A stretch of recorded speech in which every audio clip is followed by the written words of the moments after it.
Et ensuite, j'aurai la parole à Monsieur Bataille.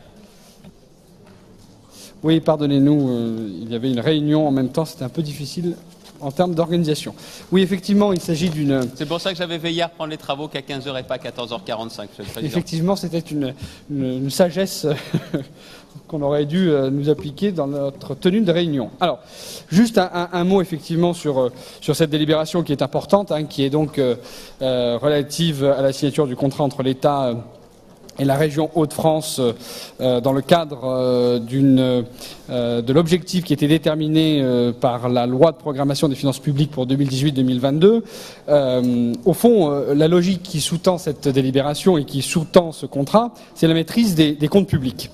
Alors effectivement, qui peut être contre une logique qui vise à encadrer les dépenses publiques et donc notamment encourager une réduction de ces dépenses pour faire en sorte d'une bonne gestion et, in fine, évidemment, améliorer l'utilisation des deniers publics. Ça implique effectivement, en réalité, de gérer les deniers de l'ensemble des citoyens de notre région. Donc, au fond, c'est une logique vertueuse.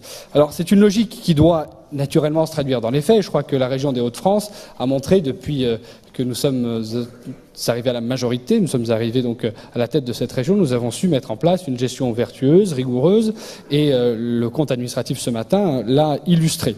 Un point positif dans la démarche engagée par le gouvernement, c'est une démarche partenariale avec une contractualisation qui prouve que l'on peut sortir d'une logique parfois un petit peu autoritaire, un petit peu descendante, comme on a pu le connaître par le passé en matière d'encadrement des dépenses des collectivités locales. Alors, souligner le caractère positif de cette démarche et surtout souligner également le caractère positif de l'engagement de la région des Hauts-de-France qui est dans une logique constructive avec l'État et qui en réalité illustre surtout notre conviction que c'est par le biais d'une nouvelle relation établie entre l'État et les collectivités locales que l'on parviendra à créer et à faire aboutir nos projets.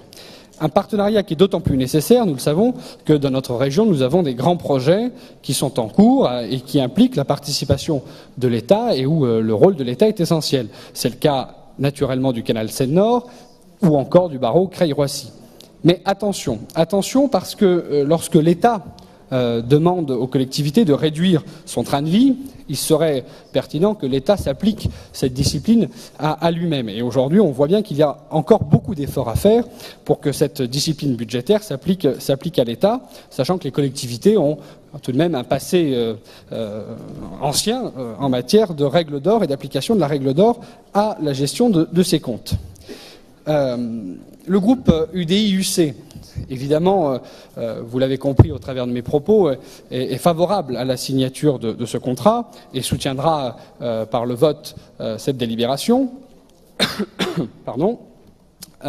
Mais néanmoins, ce que nous voulions souligner, et vous savez que le groupe UDI Union Centriste est composé de nombreux élus locaux qui ont une connaissance et un attachement très fort au territoire et aux collectivités locales.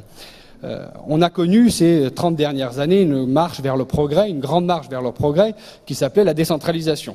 Cette décentralisation était en réalité, avait en son cœur l'idée qu'il fallait faire confiance à l'intelligence. On est bien d'accord, vous faites l'explication de vote en même temps, hein? Oui, tout à fait. Très bien. Qui avait en son cœur l'intelligence des territoires. Oui, tout à fait. J'aurais dû le préciser au début. Qui avait en son cœur l'intelligence des territoires et qui voulait responsabiliser les élus locaux. Et en la matière, je crois qu'il faut que l'État puisse comprendre qu'il faut faire confiance au territoire, qu'il faut faire confiance à l'intelligence des territoires et que nous avions besoin, sans aucun doute, de favoriser la libre administration des collectivités locales.